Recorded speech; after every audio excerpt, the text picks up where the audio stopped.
Kumusta? Tara't pag-usapan natin ng isa sa mga pinakaunang kwentong naisulat. Isang kwento tungkol sa dalawang magkapatid at isang napakahalagang pagpili na ginawa nila. So itong buong kwento, umiikot talaga sa dalawang magkaibang landas. Yung isa, pinili niyang magtiwala ng buo sa sinabi ng Diyos. Yung isa naman, ang nasa isip niya, kaya ko to sa sarili kong paraan. Okay, so kilalanin muna natin yung mga bida. Sila ang magkapatid na si Cain at si Abel. Sila ang mga unang anak ni na Adan at pareho silang naturuan na kailangan nilang magbigay galang sa Diyos. At para hindi sila malito, binigyan sila ng Diyos ng malinaw na instructions. Isipin nyo, parang isang recipe. Sabi, kailangan nilang mag-alay na sakripisyo na may kasamang dugo para ipakita na naniniwala sila sa darating na tagapagligtas at na kailangan nila ng kapatawaran. So ayun na nga, pareho silang nagtayo ng altar. Pero dito na nagkaiba ang lahat. Si Abel nagdala ng kordero, eksakto sa sinabi sa recipe. Si Cain naman prutas lang ang dinala. Yung ginawa ni Abel may special na tawag dyan, pananampalataya. Ano nga ba to? Well, simple lang. Ito yung pagtitiwala mo na tama at pinakamabuti ang paraan ng Diyos. Kaya sunusunod mo to. Kaya nga sinasabi sa Hebreyo na dahil sa pananampalataya ni Abel, naging mas maganda at mas katanggap-tanggap yung handog niya kumpara sa handog ni Cain. Kasi ipinakita niya yung tiwala niya sa gawa. At alam niyo ba kung paano nalaman na tinanggap yung handog ni Abel? Bigla na lang may bumabang apoy mula sa langit at sinunog yung handog niya. Wow! Yun yung sign, okay, approved to. Pero si Cain, iba kasi yung nasa isip niya. Ang dating sa kanya, bakit pa kailangan ng sakripisyo? Ang ganda kaya nitong mga prutas na pinaghirapan ko. Sapat na to. Umasa siya sa sarili niyang galing. So dito natin makikita yung problema. Oo, gumawa siya ng altar, pero yung pinaka-importante, yung pinaka-core ng utos, yung sakripisyo para sa kapatawaran, yon yung binaliwala niya.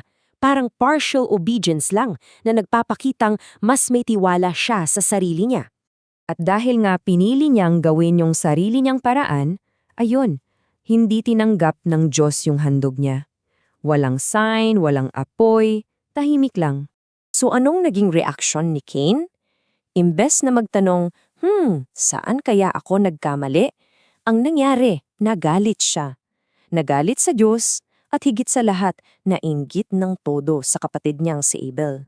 At eto yung kamangha-mangha kung paano tumugon ang Diyos. Hindi siya nagalit pabalik. Sa halip, lumapit siya at kinausap si Cain ng mahinaw.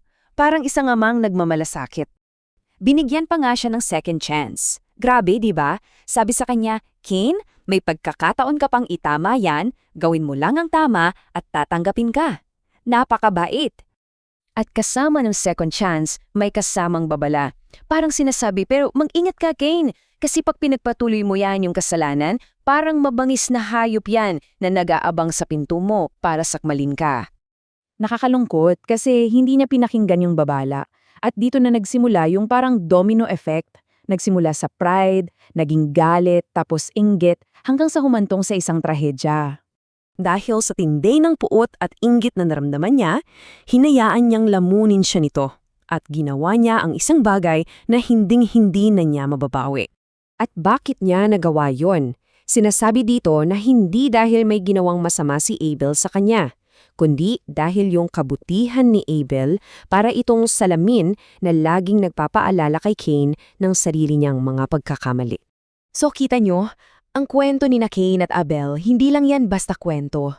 Simbolo sila ng dalawang landas na hanggang ngayon, araw-araw ay nasa harap nating lahat para pagpilian. At ito ang perfect na summary ng pagkakaiba. Yung landas ni Abel nakabase sa pagtitiwala at pagsunod sa Diyos. Yung landas ni Cain nakabase sa tiwala sa sariling galing at sa kung ano lang yung gusto niyang sundin. Kaya ang pinaka-takeaway natin dito, ang tunay na pananampalataya, hindi lang yan basta paniniwala sa isip. Kailangan itong makita sa gawa, sa kahandaan nating sumunod. At kahit gaano kalungkot yung nangyari, may isa pang aral dito, ang hindi masukat na kabaitan ng Diyos. Kasi kahit sa tindi ng kasalanan ni Cain, nagpakita pa rin siya ng awa. Hindi niya kinuha ang buhay niya. So, sa ating pagtatapos, maiiwan sa atin ang isang tanong na dapat pagnilayan. Sa dalawang landas na ipinakita sa atin, ang daan ng pagtitiwala at ang daan ng pagsandig sa sarili. Alin kaya ang patungo sa mas magandang destinasyon?